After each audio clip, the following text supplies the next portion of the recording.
pour cela. Vous savez, quand vous priez, ce n'est pas que vous priez une fois, vous vous découragez. Il faut toujours persévérer dans la prière.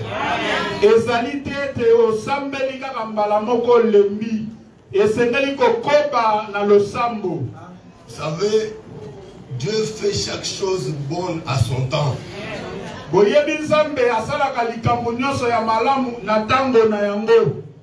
nous, pour la famille Ndaye, lorsque le temps de Dieu était accompli, Dieu a fait que nous soyons réunis. Pour la famille Ndaye,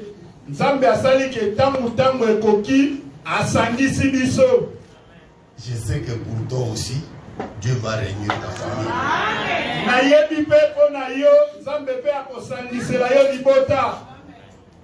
Je remercie Papa Franck, Papa Adélard, qui nous ont dit que nous avons aussi un peu de la valeur. Ils nous ont permis que nous puissions aussi nous tenir au devant de cette assemblée ce matin. Natondi apôtre Franck, Natondi docteur Adela, Oeba Moniete, Tozali Pena Motuya, Papesi Biso Bongo, Ngolu Yakotere Maliboso Nabino.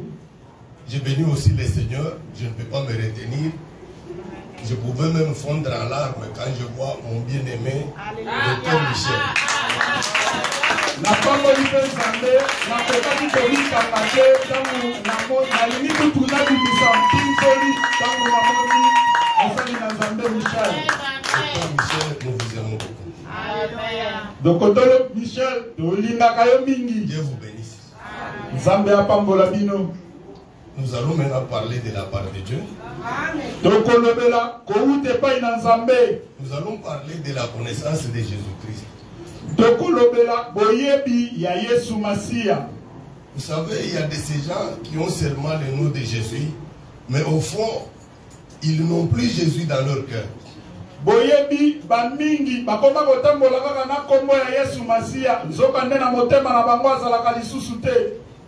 Vous savez, du temps de Sodome et Gomorrhe, les gens pouvaient planter.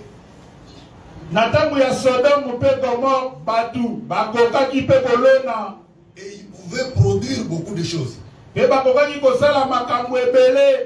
ils plantaient et qu'ils produisaient beaucoup de choses, ils pensaient qu'ils avaient Dieu.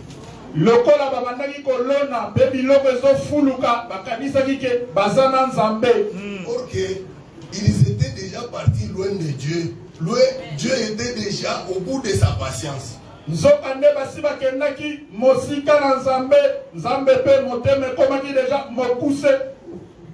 mariaient leur fille. Eux-mêmes, ils se mariaient aussi.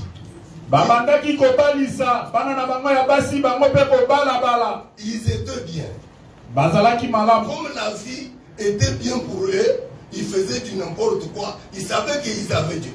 Lokola bomo ina bango ezalaki malamu bazosala nyonso bakoki kozala bakanisaki ke bazana nzambe. Or que Dieu était à bout de sa patience. Nzokande nzambe moteme se komaki mokuse. Vous savez ce qui s'est passé quand Dieu est passé chez Abraham. Après, Abraham a intercédé, mais Dieu n'a sauvé que l'autre et sa famille. Boyebiwe lekaki tangu zamba lekaki nandako ya Abrahama asambeli Nzambe abikisi bobele Abrahama na libota na ye Lot na libota na ye. Nous allons un peu lire dans Jean 1. Tokotanga na Yohane ya Yambo.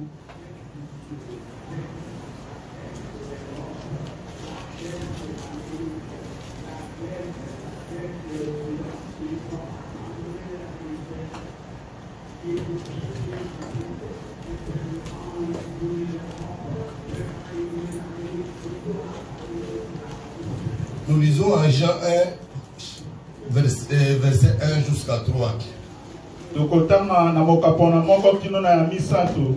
Jean chapitre 1er, du premier verset jusqu'au 3e verset. Nous lisons au nom du Seigneur. Amen. Au commencement était la parole, et la parole était avec Dieu, et la parole était Dieu. Elle était au commencement avec Dieu.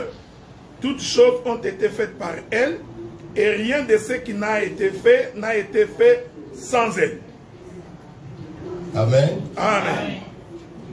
Ici, nous voyons qu'on nous parle du commencement.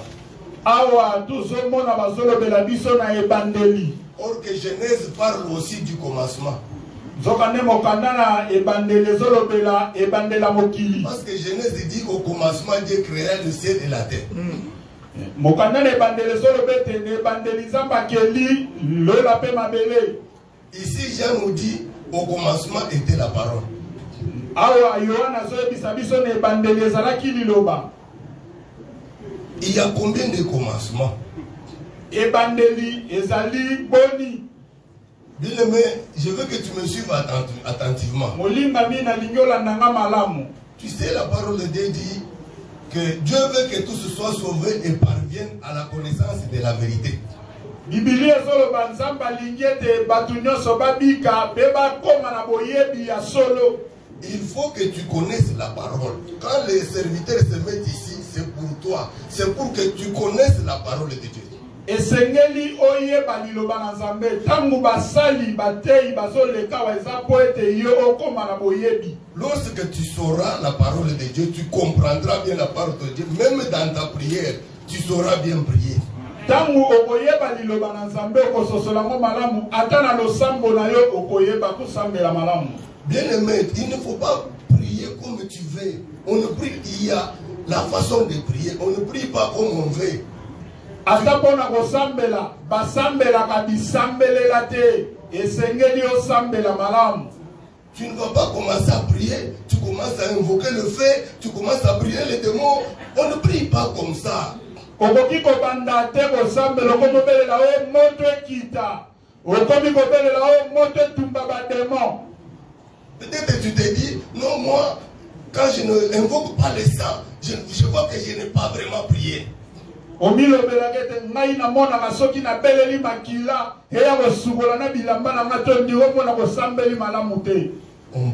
selon la parole de Dieu. Il ne faut pas faire de bruit inutile au devant de Dieu.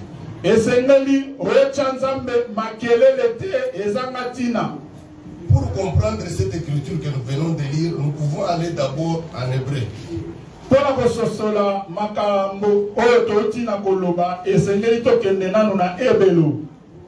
Papa, aidez-nous, Hébreu 7, chapitre 3. Hébreu, chapitre 7, verset 3. Hébreu, chapitre 7, nous lisons le verset 3.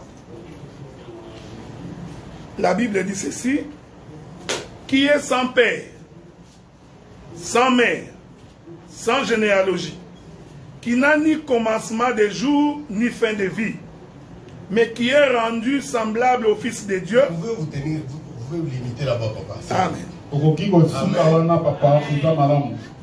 On nous montre quelqu'un dans la Bible qui n'a pas de père, qui n'a pas de mère, qui n'a pas de généalogie. Bazali kotalisa biso moto moko na Biblia azangi tata, azangi mama, azangi ekitelo. Tu ne vas pas dire qu'il était, non. Okoki koloba te azalaka, ou tu diras qu'il sera, non. Toko lobete akozala, bongote. Lui il est. Ye azali. Il est l'Éternel. Azali yalibela. Il n'a pas de commencement. Azangi ebandeli. Lui il n'a pas de fin. Ye azangi suka. Lui il n'a pas de généalogie. Ye azangi bakiteli. Il n'a pas de frère. Il n'a pas un père. Azali na bande kwa mibali te, azali na tata te. Il n'a pas de mère. Azangi pe maman. Comment cet homme, peut-être sans père, sans mère, comment il a existé?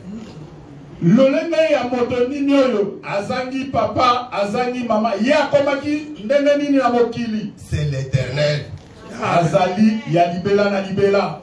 Lui il n'a pas de père, il n'a pas de mère, il n'a pas été né. Ye azana tata te, azana mama te, babota yete. Lui il n'a pas été né. Ye abota mate. Mais qu'est-ce qui s'est passé? Eloko nini esalema? L'Éternel, lorsqu'il a pensé, ya libela na libela tango akanisi. est-ce que l'Éternel pense? Est-ce que vous acceptez que l'Éternel pense? Amen. Le premier à penser, c'est l'Éternel. Je ne parle pas de Dieu. L'Éternel n'est pas Dieu. Yahweh azanzambe te. Acceptez ma folie, mais c'est comme ça. Bondi maliboma nanga meza bongo. Je parle de l'homme qui n'a ni père, qui n'a ni mère, qui n'a ni généalogie. Amen. Nazolo bela oye azangi tata, azangi mama, azangi kitelo. Lui il n'est pas Dieu. Azanzambe te. Mais qu'est-ce qui s'est passé? Eloko nini esalema. L'Éternel a pensé. Tangu Yahweh abanzi. La Bible dit ceci. Biblia lo biboyi. Mes pensées ne sont pas vos pensées. Makanisi nanga eza makanisi na binote. Lorsque l'Éternel a pensé, tangu nzambe akanisi, Yahweh akanisi, la pensée de l'Éternel était en lui. Makanisi ya Yahweh ezalaki kati na ye. Amen. Amen. Lorsque vous pensez, votre pensée et vous-même, vous êtes différents. Tangu yozo kanisa, nali kanisi na yo, eske ezali ya okeseni. C'est vous qui avez pensé. Ezali nde yo mutu okanisi. Votre pensée est où? Makanisi na yo eza wapi? Votre pensée est en vous. Amen. Makanisi na yo eza kati na yo. À l'intérieur de vous. Kati na yo penza. Lorsque vous avez pensé, tangu ozali kokanisa, vous n'avez pas encore manifesté ce que vous avez pensé. Oyebi na kokomisa yango na ya komonisa mate oyo banzi. Je peux donner un exemple. Nakoki kopesa ndakisa. Docteur Adelar qui s'est dit, le 1er janvier, on va donner la chair à Pasteur Marcel.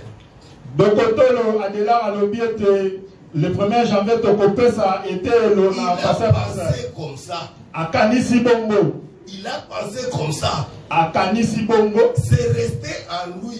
Etikali kati na ye. Lorsqu'il vient dans l'église dimanche, le pasteur Marcel prendra le chair le 1er à partir du 1er août. Pasteur Marcel a côté il a exprimé ce qui était en lui. Il a fait sortir la parole. Amen. Donc la pensée et la parole, ce ne sont pas des choses différentes. La pensée au fond, c'est la parole.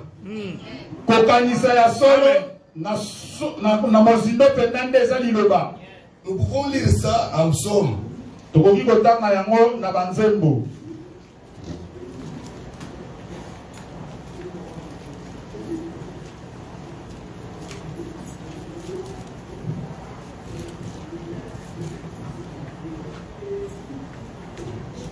Nous pouvons aller en psaume 55. Banzembo, il y a 55. Chapitre 8, papa, tu peux nous aider. Psaume chapitre... Non, Ésaïe 55, 8. Ésaïe 55, hein? On s'excuse. Ésaïe chapitre 55. Nous lisons le verset 8. La Bible dit, car mes pensées ne sont pas vos pensées, et mes voix ne sont pas vos voix, dit l'Éternel. Amen. Amen. Papa, vous pouvez nous aider, lire aussi Psaume 17, chapitre, verset 3. Psaume chapitre 17, verset 3. Le verset 3, nous lisons au nom du Seigneur. Amen. Si tu sondes mon cœur, si tu les visites la nuit, si tu m'éprouves, tu ne trouveras rien. Ma pensée n'est pas autre chose que ce qui sort de ma bouche. Amen. Amen. Alléluia. Vous voyez que l'Éternel pense. Comme nous pensons, le premier à penser, c'est l'Éternel. Alléluia. Lorsque l'Éternel a pensé, il dit que Ce qui sort de sa bouche, c'est ça sa pensée. Amen. alobi oyezo bima na munoko na ye yango nde makanisi na ye. Or que ce qui sort de la bouche, c'est la parole. Zobande oyezo bima na monoko eza liloba. Amen. Donc la pensée, c'est ça la parole. Amen. Wana nde makanisi yango nde liloba. Lorsque l'Éternel a pensé, Tango nzambe akanisi sa pensée c'était en lui, likanisi na ye ezalaki kati na ye. au-dedans de lui. Kati na ye. Lorsqu'il a pensé, Tango akanisi comme sa pensée était en lui, lokola likanisi na ye ezalaki kati na l'Éternel ye. est devenu Père. L'Éternel est devenu Père. Yahweh akomi papa. Amen. Je peux donner un exemple. Nakoki kopesa ndakisa. Nous avons une fille, par exemple, de 19 ans. Tozali na mwana mwasi oyo azali na mbula zomi na libwa. Lorsque elle n'est pas encore mariée, Wana bali na nute, elle n'a pas encore mis au monde, aboti pe na nute, on peut l'appeler maman. bakoki kobenga ye pe mama. Mais on peut l'appeler femme.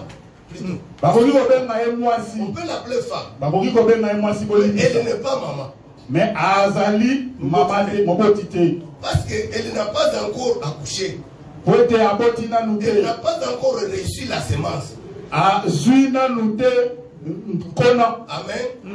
Mais lorsqu'elle va se marier, Kasi tango akobala la même fille, mwana mwasi moko oyo elle était femme. azalaki mwasi. Mais lorsqu'elle se marie et que son mari lui donne la semence, Tango abali mobali apesi ye nkona. comme elle a déjà la semence, Lokola aza deja na le koma. jour où elle a eu la semence, Mokolo azwi nkona. elle est déjà mère. Akomi deja moboti. Après un moment donné, Na nsima na ntango elle va manifester la semence. C'est la naissance de l'enfant. wana nde akomonisa mwana yango wana nde ezali Mais kobotama lorsqu'elle na a mwana. déjà conçu, elle est mère. Ntango deja azwi nkona akomi deja mama. Amen. Parce qu'elle a déjà la semence. C'est à cause de la semence qu'elle est devenue mère.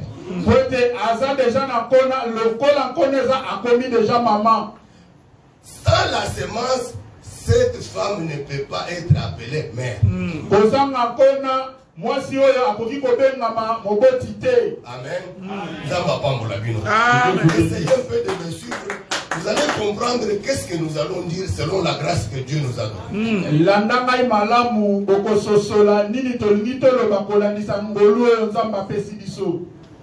Comme la femme, elle a reçu la semence, elle est devenue mère. Lokola mwasi oyo azwi nkona pe akomi mama. C'est comme ça que l'Éternel, qui était sans père, sans mère, sans généalogie, il était éternel. Yangwana Yahweh oyo azangaki papa azangaki mama azalaki ya libela na libela. Il ne faut pas dire qu'il sera, non. Koloba tete akozala bongo te. Lui, il est. Ye azali. Lui, il est. Ye azali. Il n'était pas. Azalaka te. Il est parce qu'il est l'Éternel. Azali pete azali libela na libela. Lui, il ne change pas. Ye akongwanaka te. Quel que soit ton problème, bien-aimé, je te dis que Dieu ne change pas. Ata likambo eza ndenge nini yebake nzambe abongwanaka na ye te. Qu'est-ce qui se passe? Eloko nini ezoleka. Lorsque le Seigneur, lorsque l'Éternel a pensé, il est devenu Père. Alléluia. Tango nzambe akanisi akomi papa. À cause de ce qu'il a pensé. Kolandisa oyo ye akanisi. Lorsqu'il va manifester sa pensée, c'est ça la parole. Tango akomonisa sikoyo likanisi na ye yangwana nde liloba. Parce que lorsqu'on pense, on ne reste pas toujours avec sa pensée. À un moment donné, on finira par exprimer ce qu'on est en train de faire. Alléluia. Ete tango ozokanisa okotikala kaka te na likanisi na yo me tango moko okoya kobimisa oyo yo okanisaki. C'est lorsque le Seigneur maintenant a fait sortir ce qu'il pensait, c'est là où nous voyons maintenant la parole. Yangwana nde tango nzambe aye kobimisa oyo akanisaki yango tozomona liloba. Donc la parole, c'est ça ce que Dieu a enfanté. Liloba yangonde nzambe aboti. Donc la parole, c'est ça le Fils de Dieu. Liloba yangonde mwana na nzambe. Bien comprenez bien que la pensée de Dieu et Dieu lui-même, ce ne sont pas des choses. Alléluia. Voilà.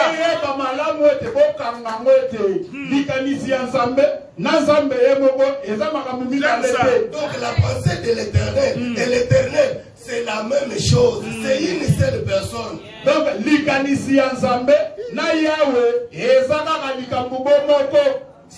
Il ne faut pas les dissocier, les séparer. Non, c'est la même personne là qui est la parole. C'est la même personne là qui est l'Éternel. Parce que lorsqu'il a pensé, lorsqu'il a manifesté sa pensée, c'est comme ça qu'il devient père.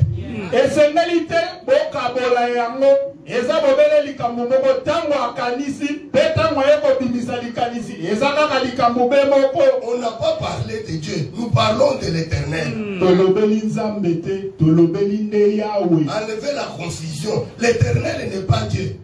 Longola kosangisa makambu nzambe yete Yahweh. Parce que nous voulons que lorsque tu vas prier, que tu pries selon le modèle. Il ne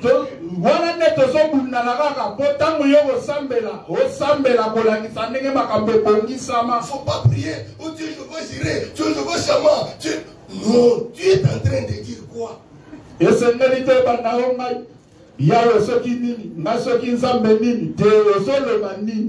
On l'a appelé Jéhovah Jireh parce qu'il y avait un problème tel qui a été résolu. C'est pourquoi on l'a appelé comme ça. Babengaka Jéhovah Jireh peut ezalaki na likambo moko esalemaka pe likambo yango esebongisama yango wana nde babengaka ebongo. Amen. Maintenant, lorsque l'Éternel a manifesté sa parole, il est devenu père. Wana nde tango nzambe abimisi makanisi na ye akomi bongo papa moboyi. Il s'est passé beaucoup de temps. Elekaki batango ebele. Là, il n'y avait pas le ciel. Wana likolo ezalaki te. Il n'y avait pas la terre. Mabele pe ezalaki te. Adam n'existait pas encore. Adam pe azalaki te. Maintenant, la parole a adoré l'Éternel. Wana sikoyo liloba egumbabeli Yahweh. Parce que l'Éternel a enfanté la parole. Maintenant, la parole a adoré l'Éternel. J'aime ça. Pwete Yahweh aboti liloba sikoyo liloba egumbabeli Yahweh. Lorsque la parole a adoré l'Éternel, tangu liloba egumbabeli Yahweh, c'est ainsi que l'Éternel est devenu Dieu. Yangwana nde sikoyo Yahweh akomi nzambe. Parce que Dieu, c'est l'objet d'adoration. Pwete nzambe ezali nde eloko ebagumbamelaka. Avant que l'Éternel puisse enfanter la parole, il n'était pas Dieu. Yamwete Yahweh abota liloba azalaki nzambe te. Il était seulement l'Éternel. Nalingaka makambo. Azalaki kaka Yahweh. Lorsqu'il a pensé, je veux au moins que tu retiennes. Tu peux même raconter à ton voisin. Tu l'invites à l'église. Tu lui dis, est-ce que tu connais Jean 1, de 1 à 3? Même un pasteur, tu peux lui dire comme ça. Lorsque tu vas l'expliquer, il va ouvrir les yeux. Peut-être il peut te suivre ici. Nalingi okanga makambo obengisa atande ko bovanda na ye na quartier atakuta za mosala nzambe nesika songolo oyebisi eso oyebi Jean moko ko kino na misatu tango bo expliquer makambo akoki ko ya pe na ecclesia. Je prie au moins que Dieu me fasse grâce afin que tout le monde comprenne. Nazo sambela nzamba sala ngolu batunyo soba isosola. Parce que deux fois tu t'absentes au culte parce que tu ne connais pas Dieu, tu ne connais pas Jésus-Christ. Pwete tangu mususu ozanga koya na ecclesia pwete oyebi nzambe te oyebi Yesu Masiya te. C'est la manque de connaissance de Jésus-Christ qui te fait que tu acceptes même le travail de dimanche. Ezalinde kozanga boyebi ya Yesu Masiya ndokoma kondima na misala ya lomingo. Parce que tu penses que comme tout réussit, tu as Jésus-Christ. Non. Quelqu'un qui a Jésus-Christ, il doit s'attacher à lui. moto azana Yesu Masia akangamaka na ye. Tu ne peux pas dire que tu as Jésus-Christ et tu ne t'attaches pas.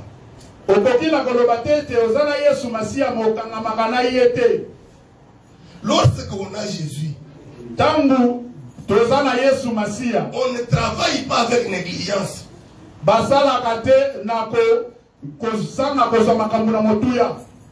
Lorsqu'on a Jésus, on travaille avec crainte et tremblement.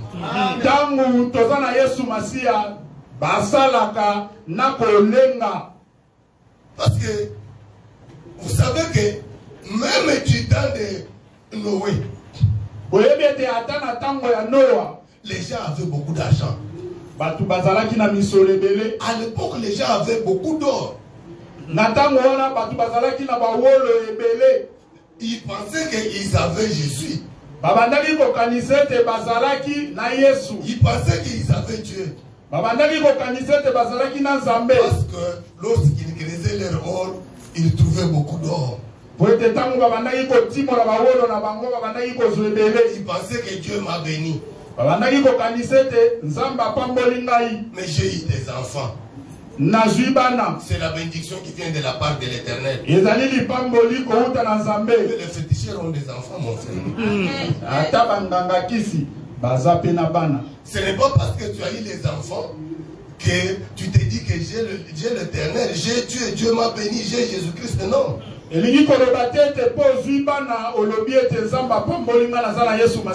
Peut-être tu l'as déjà laissé. Tu marches seul. Tu es avec lui. Nous allons poursuivre. Nous marchons et nous exhortons. Amen. Parce que c'est ça notre objectif. Lorsque l'Éternel a manifesté la parole, la parole a adoré Dieu, a adoré l'Éternel. La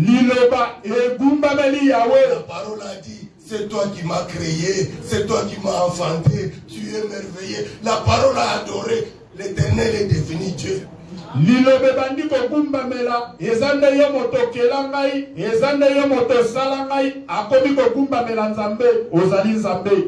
Maintenant, il s'est passé beaucoup de jours.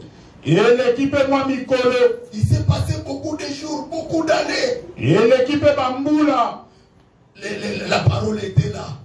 Et l'Éternel regardait la parole. Il regardait la parole. Il était content de la parole. Il était très content. Il a regardé. À ce moment-là, il n'y avait même pas de colis. De montagnes, il n'y en avait pas. Il n'y avait pas. Il n'y avait rien. L'Éternel, comme il était content de la parole, il va entrer lui-même dans la parole. Lorsque l'Éternel est entré dans la parole, c'est ainsi que la parole est devenue Dieu. Amen. Sans que l'Éternel ne soit pas dans la parole, l'Éternel, la parole ne peut pas devenir Dieu. Je dis que Dieu, l'Éternel, dans toute sa plénitude, il est entré dans la parole.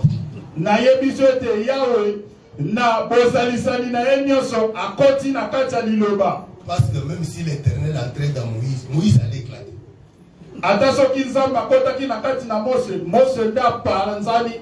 Quand notre bien-aimé Salomon prie, il dit quoi? Lui-même il dit à l'Éternel d'entrer dans le temple. Et lui-même on dirait il est en train de douter. Il dit les cieux des cieux ne peuvent pas te contenir.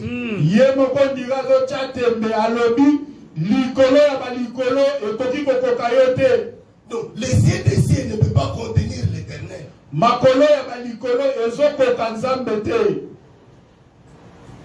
Bien aimé, Dieu c'est sans âme. L'Éternel ce n'est pas Dieu.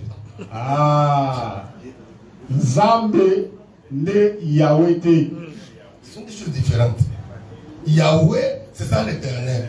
Yahweh, nde aza libela na libela. Dieu, c'est sans âme. Amen. Amen. Donc il ne faut pas confondre Dieu et l'Éternel. Ce sont deux choses différentes. Esengeli te kosangisa Nzambe na Yahweh. Mais l'Éternel, il est Dieu. Ezokande Yahweh aza Nzambe. Parce que nous avons dit ceci. Lorsque l'Éternel a pensé, il est devenu Père. Peut-être le bien te tangu Yahweh abanzi akomi papa. Maintenant, lorsqu'il a pensé, il a manifesté sa parole. Il est devenu Père. Lorsque la parole l'a adoré, il devient maintenant Dieu. Tangu abanzi akomi moboti. Tangu abimisi liloba. Tangu lilobe bumbameli akomi sikoyo Nzambe. Amen. Il ne faut pas confondre. Et c'est mérité Je ne kosangisa vais pas parler makambo. de trois personnes. Nalobeli batumisa tute. J'ai parlé seulement de la parole. Nalobeli kaka liloba. J'ai parlé du Fils de Dieu. Nalobeli mwana na Parce que le Nzambe. Fils de Dieu, c'est la parole. Pote mwana na Nzambe nde liloba. Vous vous souvenez? Bokokanisa. Salomon dit que les cieux des cieux ne peuvent pas te contenir.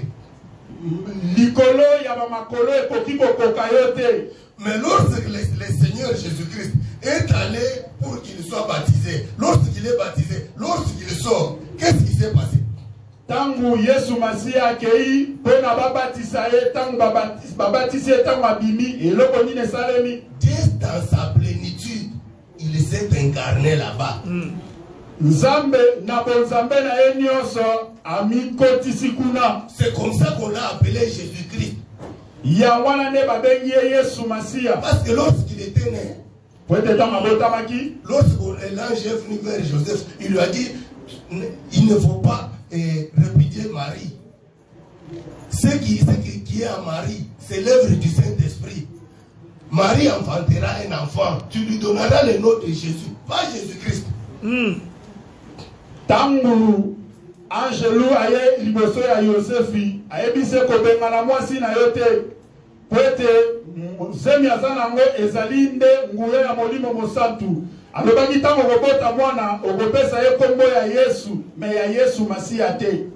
Donc Jésus est devenu Jésus-Christ lorsque la plénitude de Dieu est entrée en lui. Lorsque Dieu est entré en lui par le moyen du Saint-Esprit, c'est comme ça qu'il est devenu Jésus-Christ. Yesu kala nyonso azalaki Yesu Masiya te. Azalaki lobele Yesu. Tangu molimo mosantu ekiti kati na ye, Nzambe akoti kati na ye, nde akomi Yesu Masiya. Amen. Amen. Je veux vraiment que tout le monde comprenne. Nalingi malamu penza batu basosola malamu. Avant d'avancer, je vais encore reprendre. Yambe na koba na kozonga nanu lisusu sima. Nous avons dit que dans Jean, on nous montre Jean chapitre 1, verset 1 à 3. On nous montre qu'au commencement était la parole. La parole était Dieu. La parole était avec Dieu. C'est la parole qui a créé toutes choses. Amen.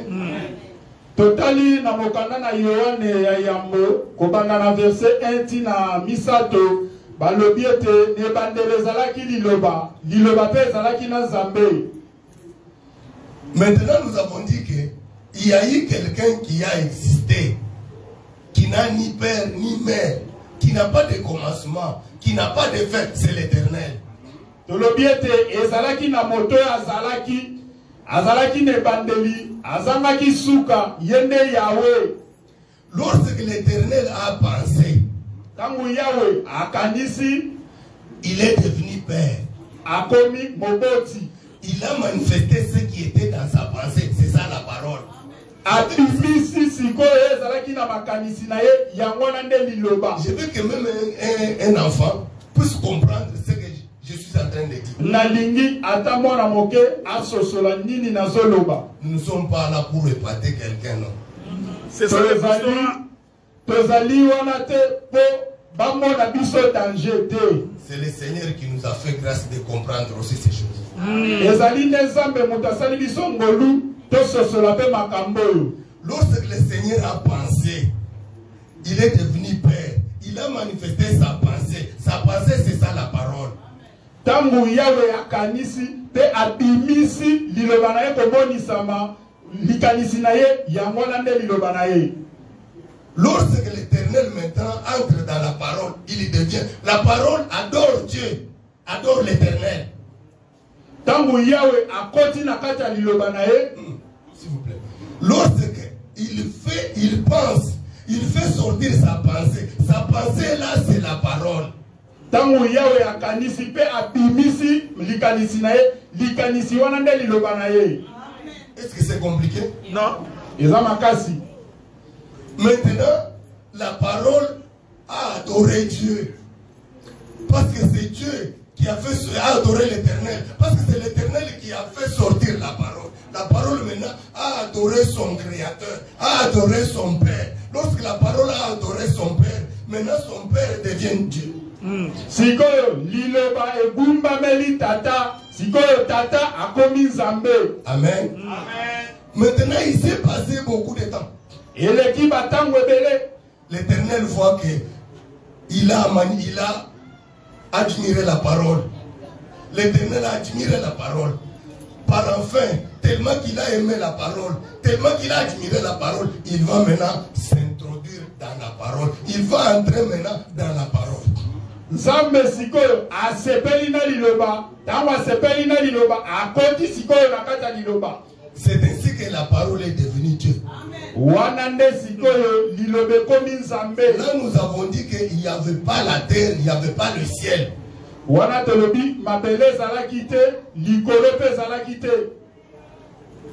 expliciter, il y a eu un homme. Son nom c'est Noé. Le Seigneur lui a fait grâce. Parce qu'il était juste. La Bible montre que Noé était un homme juste. Tellement que les gens plantaient et ils récoltaient beaucoup de choses.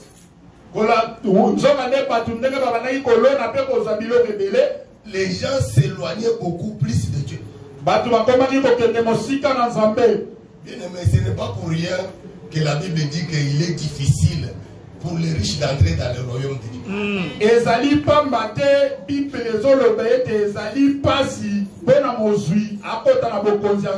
Lorsqu'on est dans l'aisance, des fois on oublie qu'un jour je vais mourir.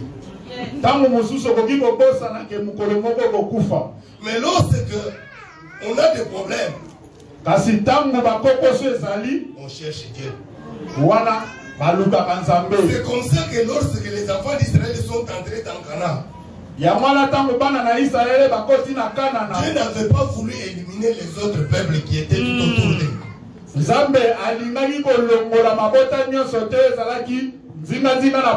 savez pourquoi?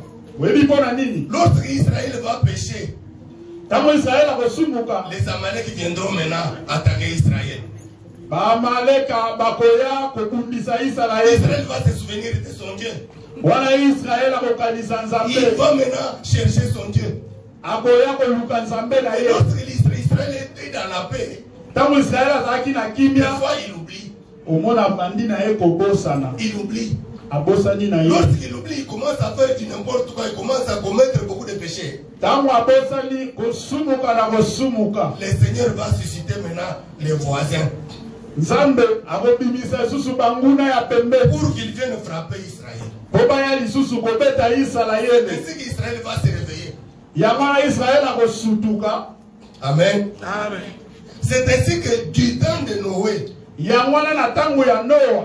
comme les gens, ils avaient beaucoup de biens, comme ils réussissaient, ils pensaient que nous avons Dieu, Dieu est avec nous. Or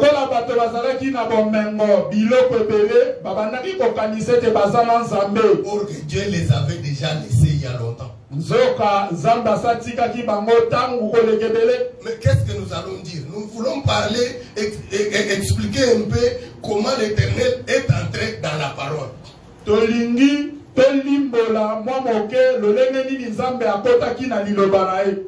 Dieu va dire à Noé de faire l'arche. Nzamba ebisi Noah asala masuwa. Amen. Mais avant que Noé puisse faire l'arche, Yamote Noah asala masuwa. la conception de l'arche était dans la pensée de Noé. Lolenge masuwa ekozala ezalaki déjà na makanisi ya Noah. Noé, lui, il savait déjà que je vais faire comme ça. Parce que Dieu lui avait donné l'intelligence pour qu'il fasse ça. Il avait déjà la pensée de l'arche. Noah ayebaki déjà lolenge nini masuwa ekozala po te Nzambe apesaki ye mayele ayebaki déjà ndenge nini masuwa ekozala. Et qu'est-ce que Noé a fait? Noah asalaki nini? Il a commencé à couper les bois. Abandi kokata banzete. Il a commencé à fabriquer l'arche. Abandi kosala masuwa. Selon le modèle qui était dans sa pensée. Kolandisa lolenge ezalaki na makanisi na ye. Noé, qui a dans sa pensée l'arche. Noah oyo azalaki déjà na makanisi na ye masuwa. Donc Noé là, il a pensé. Noé, il est père. Noé azali tata potakanisi. Mais l'enfant n'est pas encore manifesté. Kasi mwana nanu abotamite. Noé maintenant, il a commencé à construire l'arche. Noah siko abandi kotonga masuwa. Noé construit l'arche. Noah zotonga masuwa. Du jour au jour. Mokolo na mokolo. Lorsque Noé termine l'arche, tangu Noah silisi masuwa, l'enfant est manifesté. Mwana amonisami. Comme l'Éternel a pensé, Ndenge Nzambe pe il akanisa. a manifesté la parole. Alléluia. Abimisi liloba. Noé aussi, dans sa pensée, il avait l'arche. Noah pe na makanisi na ye azalaki na Il masuwa. a manifesté l'arche. Abimisi sikoyo Noé masuwa. a regardé l'arche. Noah atali masuwa. Noé a vu que l'arche était bon. Noah amoni ete Noé masuwa est entré ezalaki dans na l'arche. Noah akoti na masuwa. Amen. Noé est entré dans l'arche. Noah akoti na Le masuwa. père est entré dans Dans le le fils. Tata akoti na mwana. C'est ainsi que Jésus dira, Yango na Yesu les œuvres akoloba. que j'ai fait, Misalo c'est pas nazosala. moi qui fais cela. Ezanga C'est te le Père qui est nazosala. à moi. Alléluia. Tata Parce que le Père azosala. est entré dans Dans le le fils. Ete tata akoti na mwana. Amen. Que Dieu vous bénisse. Nzambe apambola bino. Lorsque le Père entre dans le Fils, Tangu tata akoti na mwana, le Fils commence à manifester beaucoup d'œuvres. Commence à faire des miracles, des grandes choses. mwana komi kosala makambo ya kokamwisa makambo ya minene. Est-ce que Jésus, depuis qu'il était né, jusqu'à 30 ans, il y avait des malades? Pote Yesu tangu abotamaki tina 30 ans, eske asalaki Il y avait des malades. ezalaki na Il babeli, y avait les gens qui souffraient. ezalaki Jésus bato voyait ces kosama. gens-là. Yesu abandaki komona Pourquoi bango. il ne les guérissait pas? Pona nini abandaki kobikisa bango te? Parce que Jésus, il est conçu par l'ombre du Saint-Esprit. Pote Yesu asalama nene lilingi ya molimo mosantu. Joseph n'avait pas connu Marie.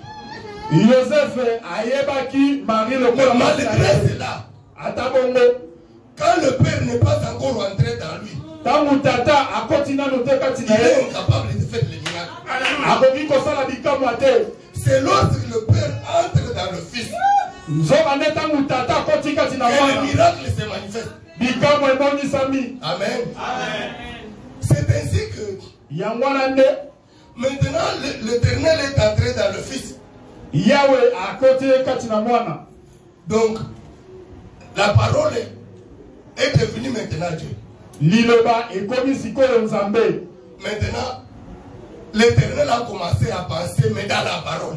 Sikoyo Yahweh akomi kokanisa me kati na liloba. Il pense toujours. Azali kobanza kaka. Lorsque l'Éternel passe maintenant dans la parole, Sikoyo akomi kobanza kati na il passe liloba. pour créer le ciel et la terre. Akomi sikoyo kokanisa po asala likolo pe mabele. L'Éternel, quand il n'était pas dans la parole, Yahweh tango azalaki na il likasa ne pouvait liloba. pas créer. Akokaki kokela te. Parce que pour créer, Pona il kokela. va parler. Pour créer, il va parler. Pona kokela esengeli aloba. Il va dire que les ciels soient. Esengeli aloba ete likolo ezala. Une fois, il me demande, il parle à qui?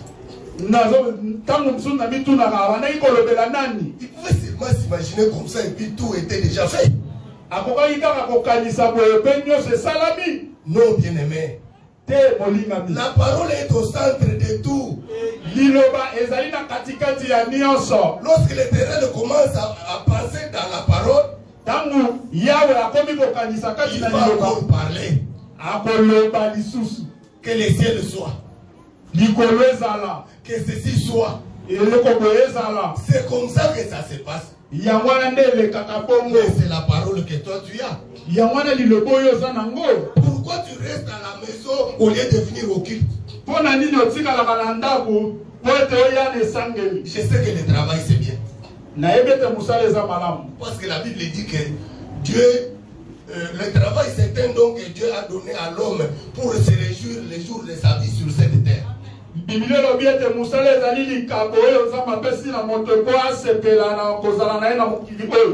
je te prie, toi refuse le travail de dimanche. Refuse le travail de dimanche.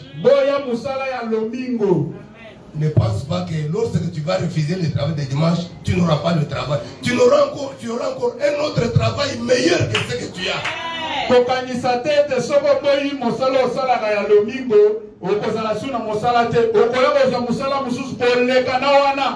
parce que tu n'as pas la connaissance de Jésus-Christ que tu travailles le dimanche.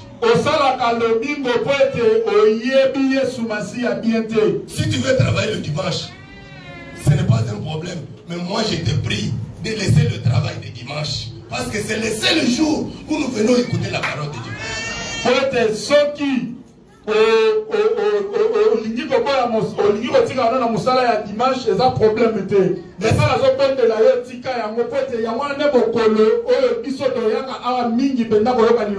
Est-ce que tu peux mettre Dieu en défi? Est-ce que tu peux défier Dieu? Parce qu'il dit de qui je suis débiteur. Est-ce que tu peux le défier? Tu peux dire à Dieu, Seigneur, j'ai fait ce sacrifice, que mes enfants ne dorment pas affamés. J'ai refusé ce travail pour écouter ta parole. Seigneur, que mes enfants ne dorment pas affamés, que je ne manque pas l'argent pour payer les loyers. Est-ce que vous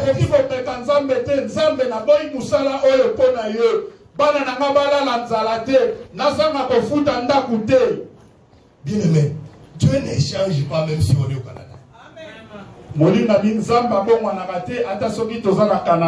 Dieu ne change pas.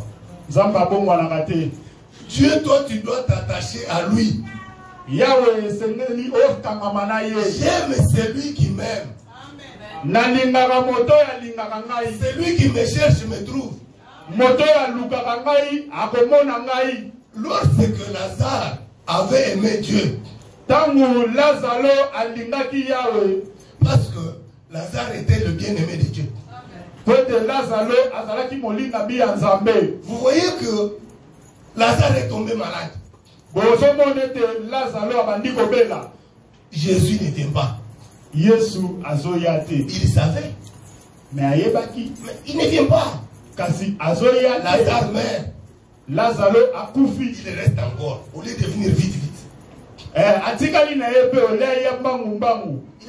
Il dit à ses disciples, notre ami Lazare dort, nous allons le réveiller.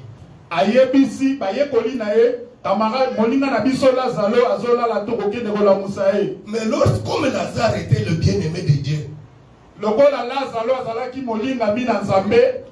bien-aimé, Jésus mangeait chez Lazare.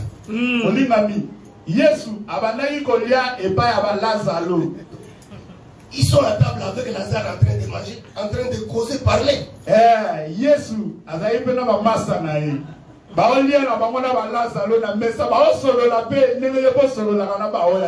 Maintenant, qu'est-ce qui se passe?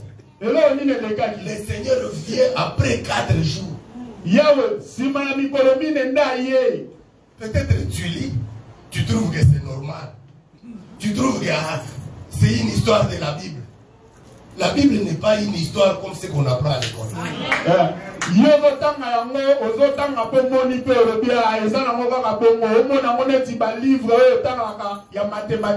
C'est parce que Jésus-Christ aimait Lazare que lorsqu'il est venu, quand bien même que les sœurs de Lazare lui disaient que si tu aurais été là, notre frère n'allait pas mourir. Lui, il dit, je ne t'ai pas dit que si tu crois, tu verras la gloire de Dieu. Amen. Wanata ndeko ya Lazare azoyebisa ye soko ozalaki wana ndeko na biso alingaka kufa te Yesu ayebise nayebisaki yo te ke soko ndimi okomona nkembo na Nzambe. Le Seigneur dit enlevez la pierre. Yawa lobi Nzamba lobi bolongola libanga. Lazare sort. Lazare bima. Lazare sort. Après il dit déliez-les. Lazare abimi. Nasiya malobi bolongola ye ba Il bilamba. est sorti comment? Abimaki ndengeni. Parce qu'il était lié de la tête aux pieds. Poete bakangaki ye ba bilamba na mototi na makolo. Comment il était sorti? Abimaki ndengeni. Des fois tu rates beaucoup de grandes choses parce que tu es en train de réfléchir à la place de Dieu. Tangu mosusu ozangaka makambo ebele mpo ozokanisa na place ya Nzambe. Toi-même tu te fais des soucis. Toi-même tu penses que si je fais ceci, comment je vais payer les loyers? Tu dis non. Non, bien-aimé. Ne prends pas la place du Seigneur. Ozangaka makambo ebele mpo yo moko koma kozwa esika ya Nzambe. Yo moko koma mitya basusi. Nakolia ndenge nini, nakofuta ndako ndenge nini. Donne la parole de Dieu la première place. Pesa liloba na Nzambe esika ya yambo. Donne Jésus-Christ la première place. Pesa Yesu Masiya esika ya yambo. Je te dis que même si tu perds ton travail, même si tu perds tous les biens, mais comme tu as la parole qui était au commencement, la parole va créer toutes choses en toi. Nayebiso ato soko kumisi mosalo kumisi biloko lokolo zana liloba lilobe kokela biloko nyonso kati na yo. Amen. Préférez avoir la parole. Les voitures, on peut gravir toutes les voitures, on peut gravir la maison. Il peut y avoir un séisme et la maison est partie. Il peut y avoir un ouragan, des tempêtes et la maison est partie. Mais la parole, on ne peut pas te la ravir. Si tu as Jésus-Christ en toi, il créera encore beaucoup de maisons. Bakoki kobotola yo biloko nyonso, bakoki kobotola yo nyonso, mais soko zana liloba bakoki kobotola yango te. Attachons-nous à la parole de Kanama na liloba na Nzambe. Ne travaillons pas avec négligence. Tosala te na kozanga kopesa makambo motuya. Ne travaillons pas avec négligence. Tosala te na kozanga kopesa makambo motuya. Vous savez, un jour, Joseph et Marie, ils vont à Jérusalem. Nkolomoko Yesu, Joseph pe Maria bazokende na Yerusalem. Ils étaient avec Jésus. Bazalaki elongo na Yesu. Ils sont allés jusqu'à Jérusalem. Bakomiti na Yerusalem. Ils ont adoré le Seigneur là-bas. Bakumbameli Nzambe. Après, ils ont commencé à retourner. Bakomi kozonga. En retournant, Na kozonga. ils avaient oublié Jésus. Babosani Yesu. Mais ils ne pouvaient pas aller jusque là où ils partaient sans Jésus. Bakokaki kokende te kino esika babandaki kokende kozanga Yesu. Parce que c'est lui qui montre le chemin. Pote yenda alakisaka nzela. Comment tu vas aller sans lui? Lolenge nini okokende kozanga ye. Comment tu vas aller? Okokende ndenge nini. Venir dans le monde. Koya na mokili. C'est bien, nous sommes venus. To eza malamu C'est toya. facile. Eza bien C'est malamu. le retour qui est difficile. Kozonga ndeza pasi. C'est le retour qui est difficile. Kozonga ndeza pasi. Ils ont marché pendant 3 jours. Batambolaki mikolo Ils misato. ont laissé Jésus. Batiki Yesu. Après, ils vont se rendre compte que nous n'avons pas Jésus. Basutuki Yesu azate. Il faut rentrer le chercher. Esengeli kozonga kokende koluka ye. Sans lui, tu ne peux pas entrer. Tu vas entrer comment? Kozanga ye koki kokota to kokota ndenge nini. C'est pas ton ciel où tu vas aller sans Jésus. Lolo eza ya yo pokera yo moko boye Yesu azate na ye. Oyesu C'est lui qui va te faire introduire là-bas. C'est lui. yenda mutu akokotisa kuna. Il est allé préparer une place. Akei kobongisa Il est là esika. pour nous prendre. Akozonga mpo ya kozwa C'est biso. lui qui va nous introduire. Yenda mutu akokotisa biso. Toi, tu vas entrer dans la maison de nos salons. Yo okotaka boye na kintutu na yo ndenge pe talobaka mobali aza te. Ce n'est pas ce que j'ai dit. Yango na te motere alobi. Moi, je préfère que tu dises ce que j'ai dit. Je t'aime beaucoup. Motere apetingi eloko. Donc, ce n'est pas ton ciel. Ezali lola na yo te. Tu ne peux pas de toi-même sans Jésus. Okokendeka te yo moko Yesu aza Tu te. vas, tu entres. Oyeba ekokoti. Ce n'est pas comme ça. Eza bongo te. lorsque Marie et Joseph, ils ont laissé Jésus, Tango Joseph et Marie abatiki Yesu. ils ont retourné les chercher. Bazongi ko lukaye. C'est lorsqu'ils ont eu Jésus-Christ, Tango bazu Yesu ils Masia. sont maintenant retournés jusque là où ils partaient. Wala nesiko bazongi Nous sika sommes wana. bienvenus sur la terre. Toye malamu na mokili. C'est facile. Ezali Mais le peut-être. retour au ciel, Kasi kozonga na il y lola. a une condition. Wana ezali na condition. Que tu aies Jésus-Christ. Fozala na Yesu Si tu Masia. n'as pas Jésus-Christ, tu ne rentreras pas. Soko zangi Yesu okokota te. Que servira-t-il à un homme de gagner le monde si personne n'a? Motu ya nini ekozala na moto kozwa mokili mobimba soki azangi molema na ye. Bien aimé, tu termines le travail à 17h le vendredi. Tu ne viens pas au culte à 20h. Tu préfères aller à la maison. C'est pas normal. Osilisi musala na ye 19h okoki koya vendredi na culte te 20h. Zamba Pambola Ndeko Franck, Thomas Franck. Là, c'est là qui m'a cassé. Parce qu'il m'avait dit qu'il ne viendra pas. Il a le travail. Nous, on était ici en train de prier. Je l'ai vu entrer. J'étais très content. Avec ses tenues du travail. Il avait sa tenue du travail. Il n'a pas voulu aller à la maison. Il est venu directement ici. Zamba Pambola Ntoma auti musala na bilamba ya musala mais aye mayangani. Bien aimé, travaillons dans ces champs avec persévérance. Ce n'est pas notre champ. Le propriétaire des champs a ses conditions, bien aimé. Molingami to sala na elanga oyo na mpiko penda eza elanga na bisote. Le propriétaire du champ a ses conditions. Mokolo na elanga acha ba condition na ye ndenge nini Nous okosala. devons respecter ces conditions. Wana esengeli to tosa yango. Nous devons respecter ces conditions. Esengeli to tosa yango. Je pense que nous devons nous arrêter ici. Parce que je voulais qu'on prie un peu. Na banzete esengeli to suka awa pote na lingete to sambela mwa moke. L'apôtre va nous entonner un cantique. Nous allons nous tenir debout, nous allons chanter. Toma Après, kotinela nous allons biso prier. nzembo tokotele matoko yemba si matoko sambela.